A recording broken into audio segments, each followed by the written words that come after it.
আজকে আমি এমন একটি জায়গায় চলে এসেছি যেখানে গ্রামের মধ্যে, জঙ্গলের মধ্যে বলতে পারেন, শ্মশান কালীমাতা আছে এই মন্দিরের মধ্যে। সেটা আপনাদেরকে দেখানোর চেষ্টা করব।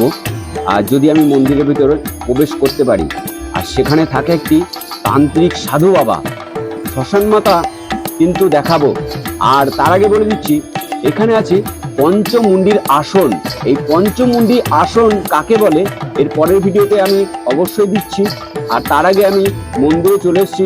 সাধু বাবা যদি আমাকে অনুমতি দিয়েছেন ভিতরে যাওয়ার জন্য, আমি ভিতরে যাব, সেই শ্মশান মাতাকে দেখব। সঙ্গে আছে তিনখানি মরার মাথা।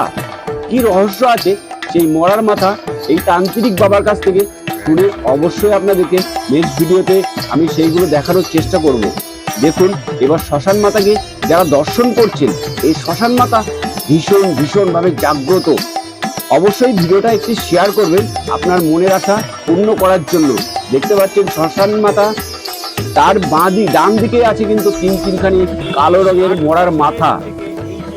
60 বছরের এখানে যে পণ্ডিত ছিলেন ঈশ্বর মনোরঞ্জন কাঞ্জিলাল, তিনার পুত্র একই রূপে আছে। দেখেন, ইনিও সেই সাধু, যার নাম শিবু ঠাকুর বললে সবাই চেনে। এই ভিডিওটা খুব শীঘ্রই আসছে। এই মন্দিরে নিয়ে এখানে যে মাতা আছে, মাতার পাশে তিনখানি মরার মাথা আছে।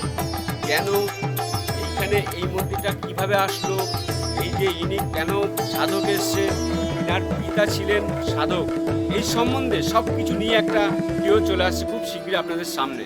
তৈরি থাকুন।